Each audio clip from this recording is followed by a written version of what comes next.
mais uma vez, a gente está aqui para celebrar a palavra de Deus, em torno dela refletir. E no tempo do Advento, nós vemos hoje o segundo domingo do Advento, que é a nossa preparação espiritual para a data do Natal, né? A natividade de nosso Senhor Jesus Cristo. E o que seria o Advento, biblicamente falando, né? É todo aquele processo antes, aquela perícope do nascimento, né?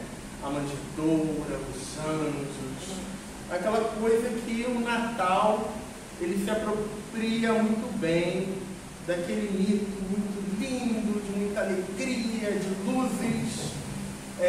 Na Igreja Católica, eles têm o terço, eles chamam de uns mistérios gloriosos, gozosos.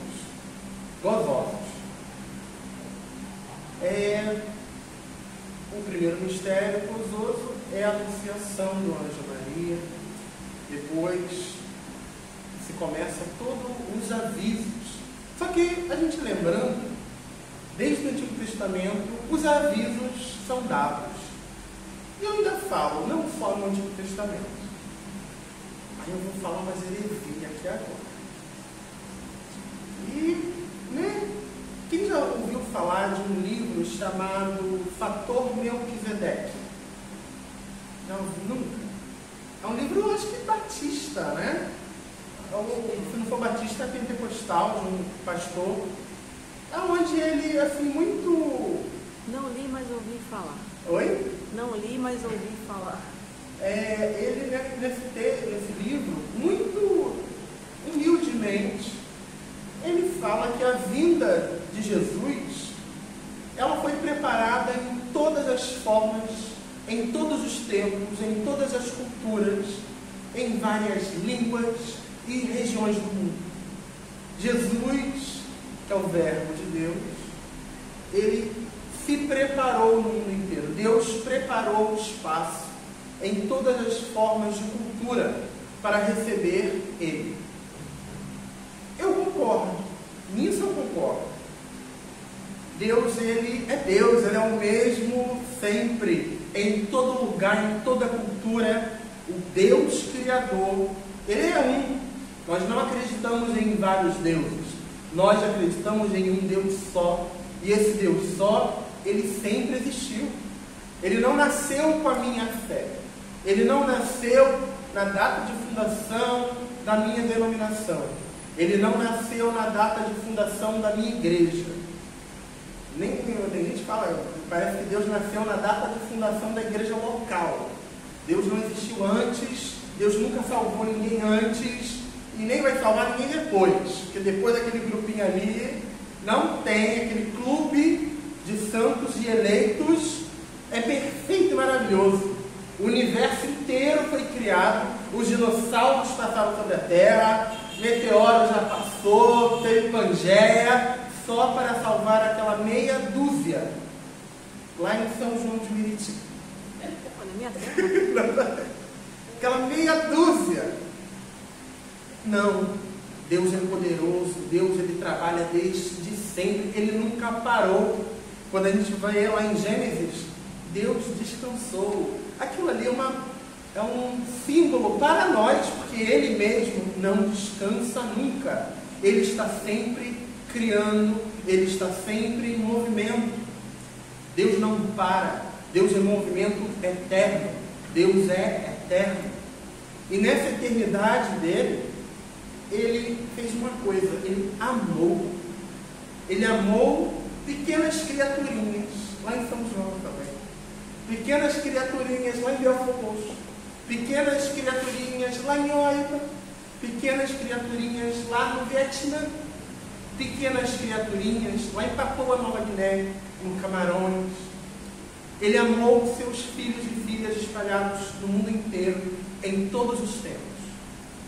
Ele amou cada um desses, até aqueles que cometeram atrocidades. até aqueles que cometeram os maiores crimes de maldade, até aqueles que viveram vidas honestas, comuns, chatas, até aqueles que viveram vidas heróicas, vidas santas. Deus, Ele amou cada um, desde aquele mais pequeno até o maior. Ele amou todo mundo igual. Isso que o ser humano, às vezes, ele fica com raiva de Deus, de entender que Deus amou cada um igual. Ele não amou um a mais, um a menos. E Ele encarna no mundo, envia seu Filho, que nasce como um de nós, lá numa favela, lá em Israel. Não foi nos palácios, não foi em templos, mas também Ele preparou o caminho para esse verbo encarnado. A gente vê que no antigo Israel Ele preparou muitos profetas, em muitos tempos, em várias maneiras diferentes. Não só em Israel, a gente tem em Israel porque a Bíblia Sagrada, ela é o Primeiro Testamento, ele é um livro judeu. Então nós temos o quê? A narrativa dos judeus. Mas se Deus tivesse botado essa narrativa em outro povo ali perto mesmo, na Babilônia, do ladinho, até perto, coisas mudariam. Se ele tivesse pego essa narrativa lá na China, essa narrativa mudaria, mas a mensagem de Deus não, que é Deus, Ele olha para as suas criaturas que estão perdidas. Essas criaturas que estão perdidas lá no antigo Israel são as mesmas criaturas que estão perdidas lá na comunidade da saúde no centro da cidade. Essas criaturas que estão perdidas lá na Fenícia, na Suméria, na Babilônia, no Egito, lá, sei lá quantos mil anos atrás, são as mesmas criaturas que estão perdidas em São Paulo, em Duque de Caxias. São as mesmas criaturas. E Ele olha para eles e fala: eu amo vocês. Eu não quero que vocês se percam. Eu não quero que vocês se destruam. Eu quero que vocês tenham um novo caminho, uma nova direção. E Ele vai preparando, Ele vai mandando mensageiros, Ele vai mandando profetas em vários tempos e várias culturas diferentes. A gente vê João Batista. A gente cantou João Batista no Jordão, anuncia o reino e a salvação. Só que a gente vê lá na Índia antiga vários santos diferentes, várias figuras muito exóticas para a gente. Também anunciaram a mesma mensagem, uma mensagem de cuidado com a alma, de cuidado com a criação, de cuidado com o ser humano, de respeito. Porque a gente está falando de tempos onde a barbaridade reinava. E quando chega alguém e fala: não mate, não roube, não estupre, era revolucionário, era algo divino, porque aquelas pessoas, elas estavam muito perdidas. E se a gente for ver em muitos lugares hoje, a gente vive que eu chamo de hipocrisia burguesa, aonde a gente vive uma sociedade de aparência de civilização, aonde não pode, o que é isso, né? Mas quando a gente começa a ver a humanidade dentro da sua humanidade, fora das cascas, a gente vê que aquela mesma sociedade, lá naquelas épocas, não mudou. Ainda vive em barbaridade hoje. Vive de sede de sangue. Vive com uma sede de tortura, com ódio no coração, com raiva, com sentimentos de destruição do próprio ser humano para o ser humano, do ser humano para os animais, do ser humano para a criação. A gente vê o ser humano bota fogo na floresta por puro prazer, ou por pura ganância e poder. O ser humano mata outro ser humano. O ser humano lucra milhões com planos de saúde, de preços absurdos, onde não é a saúde, é só um plano. A saúde é o de menos ali. Você vive uma sociedade onde é crime, as drogas, né? Mas essa mesmo pessoal que fala que é crime as drogas, é o mesmo pessoal que financia, é o mesmo pessoal que lucra. A gente vê que é uma hipocrisia. E atrás dessas forças de opressão, existe a barbaridade humana, onde o ser humano se destrói, se autodestrói, destrói o próximo. E a gente vai lá na Índia e vê Buda, príncipe Siddhartha Gautama, e ele fala: não se destrua, não destrua o teu próximo, não destrua a natureza. A gente vai lá na Babilônia antiga, ou no Irã, e a gente vê é um nome difícil, mas o que a gente chama de Zoroastro. A gente vê, olha, existe um Deus criador, e ele pede para o ser humano viver em harmonia entre o ser humano e a natureza, para a gente não sair matando, não sair destruindo à toa. A gente vai lá ver várias culturas diferentes, vários homens e mulheres com certeza, mas assim, as mulheres é aquela coisa que fica apagada na história. A gente vê que são sociedades patriarcais, sociedades agressivas, e esses homens foram alguns que tiveram sorte, que não morreram. Porque quando aparecia alguém, a primeira coisa que esse povo fazia era matar. Jesus era um. Jesus durou 3 anos ali falando que ele tinha que falar: olha, Deus ama a todos, Deus não faz acepção de pessoas, Deus cura, Deus liberta, Deus quer salvar a sua vida. Epa, está dando prejuízo, está dando, vamos nos livrar dele. Por quê? A religião, ela quer o quê? A religião opressora, né? A religião no sentido ruim da palavra, ela lucra em cima do medo, da morte, da destruição, da violência, da perseguição. Nossa, também não foi muito diferente.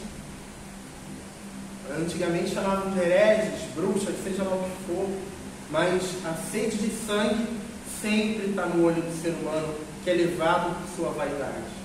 E a gente tem esses mensageiros de Deus que nos chamam de volta: olha, faz um acordo com Deus, recupera a sua essência real, sua verdadeira essência, a sua verdadeira natureza, volta para Deus, porque Deus te criou santo, Deus te criou bom. O ser humano, por nossa natureza carnificada, a gente tende para o lado ruim, mas Deus, a nossa natureza divina, tem sede e fome de Deus. A gente precisa da presença de Deus em nossa vida. A gente precisa reconhecer a presença de Deus na vida do nosso irmão, da nossa irmã. A gente precisa reconhecer a presença de Deus na natureza. Eu estava vendo um estudo que era o seguinte: como crianças indígenas faziam desenhos, e crianças lá na Europa ou nos Estados Unidos faziam seus desenhos também. Você percebia que os desenhos das crianças indígenas tinham um rostinho. A árvore tinha um rostinho, o sol tinha rostinho, a água tem rostinho, a terra tem rostinho. Até a coisa material, a cadeira tem rostinho, a mesa tem rostinho. E as crianças que vinham lá em Nova York, em apartamentos, num lugar opressor, nem o ser humano tinha rostinho, nem o bonequinho tinha rostinho. O que eles tiraram disso? O reconhecimento do que é humano. O ser humano, ele tem se afastado da sua humanidade. Ele não reconhece mais, no ritmo que a gente está vivendo, a gente não está reconhecendo mais nem a nossa própria humanidade. A gente não está reconhecendo a humanidade do nosso próximo, porque a gente está querendo, a gente vê o próximo como um concorrente, como um inimigo, como alguém que vai me prejudicar e eu tenho que me livrar. Isso é contrário ao Evangelho de Jesus. A gente tem que olhar como uma criança indígena vê as criaturas de Deus. Vivo. Você é vivo, eu sou vivo, a natureza que nos cerca é viva, a vida é viva, a terra é viva. Quando a gente começa a perder essa humanidade, a gente só vê morte, a gente só vê aquilo que, não sei, a gente vive imerso em telas, a gente vive imerso a fones, onde a natureza, o céu, o ar, coisas simples que a gente vive e para a gente é normal. Mas a gente tem percebido que o natural está se tornando desnaturalizado. E a gente tem que voltar. Falar com João Batista lá no deserto, não era só um doido, um profeta doido que vivia nu no meio do deserto lá. Não. Ele é um sinal para a gente voltar à nossa essência ali e falar, não, pisar o pé no chão, pisar a nossa realidade, olhar o ser humano com um olho diferente do que é nos ensinado hoje. Com um olhar diferenciado, com um olhar transformado através do Evangelho de Jesus, do amor ao próximo, da transformação de vida, de uma transformação de toda a sociedade. E a gente também tem que ser anunciador. A gente vê essas figuras lá longe, intocáveis, mas todos eles falaram, eles eram exemplos para nós nos tornarmos igual a eles. João Batista, Buda, Zoroastro, todos eles eram seres humanos imitáveis, louváveis, que nós também podemos ser, dentro das nossas limitações, da nossa realidade, mas a gente pode ser cada dia melhor, com uma ação, com um sentimento, fazendo pequenas ações na nossa vida. Nós não vamos mudar tudo, nós nem podemos mudar tudo, mas o mínimo que eu possa fazer, o mínimo que eu possa ter respeito, amor, dignidade, e reconhecer a dignidade no mundo, falar, abrir a boca, sejamos corajosos e fortes no testemunho do Evangelho entre todas as pessoas e servimos ao Senhor com alegria, servir, anunciar, falar e proclamar no mundo, deixar a covardia de lado, mesmo que às vezes nós percamos alguma coisa, sejamos mal vistos, mas devemos falar, transformar a realidade em algo melhor. Que Deus no dia de hoje possa nos dar a coragem dos antigos profetas que vieram em todos os tempos e culturas, em nome de Jesus.